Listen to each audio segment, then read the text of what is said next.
Many years ago when Lake Schaefer and Lake Freeman were dammed up in order to hold the water and then be able to have water go over the dam, they did it for the purpose of generating electricity. It wasn't done for the purpose of flood management, which we found back in January or February to be the case. But it was the purpose of those lakes and those dams was to create energy. Now, in the community or the area of the state, north central Indiana, where I grew up, there were a number of reservoirs that were created in the 60s by the Army Corps of Engineers. And the purpose of these reservoirs were for flood control, especially in the spring of the year to keep farmers' fields from flooding, and also housing additions to keep from flooding. And the purpose of with that reservoir, whenever it would fill up with water, they were very careful, they were very strategic about how it was that they let the water out whenever the reservoir would fill up. But those reservoirs were done for the purpose of water management. Now, I'm intrigued by the idea of comparing stewardship to a river or a reservoir.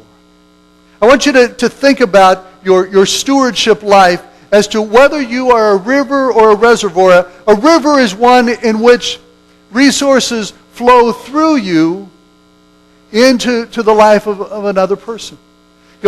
Resources flow through you, and God uses you to bless another person. God uses you, your resources, your time, your talent to make a difference in another person's life. Or you could be a reservoir.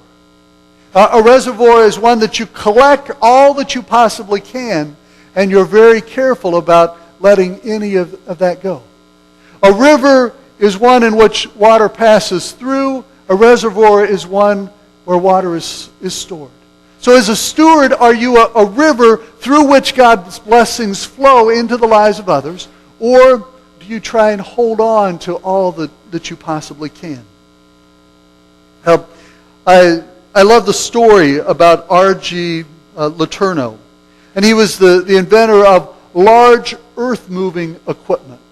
Now, Letourneau was a Christian, and he, for a long time, had a commitment of tithing.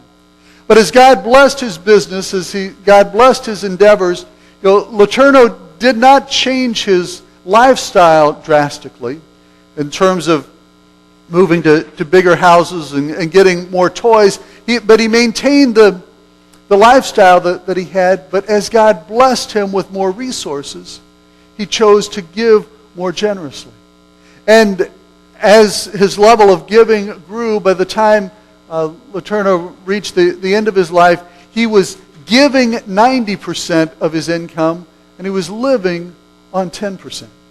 Now, I don't know that any of us are going to have a type of income that we could afford to do that, but the principle is intriguing to me.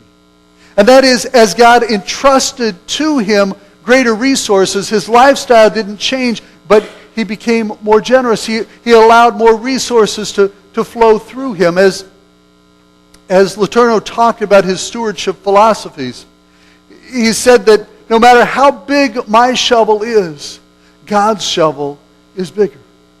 No matter how much I give, he says, God continues to bless me.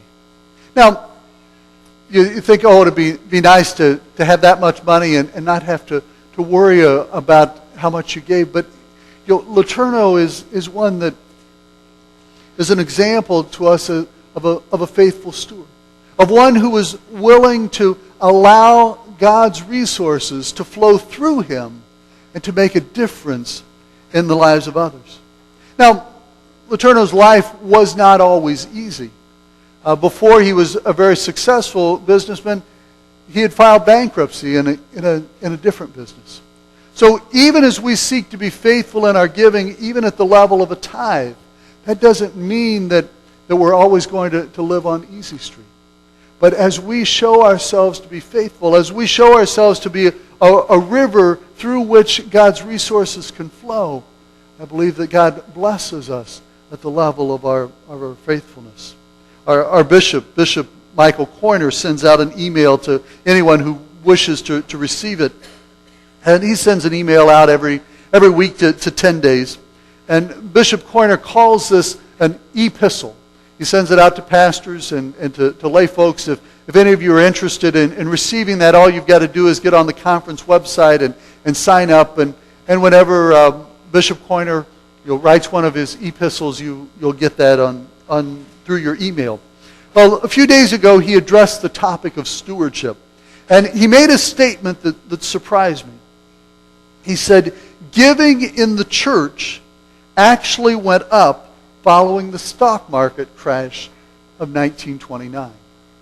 Now, I've done a lot of reading about stewardship, and that was not something that I had ever read about, and I happened to be in a meeting this week with the bishop's assistant, and so I asked Dr. Owens if he knew what the bishop was referring to at that point, and fortunately the bishop's assistant said he agreed with what the bishop had said, that it was true, but he said he had found that information about 10 years ago, that he didn't know if it applied to other charitable organizations, but following the stock market crash, giving in churches actually went up. And the reason was because churches understood their role in the community to reach out and help those who were in need.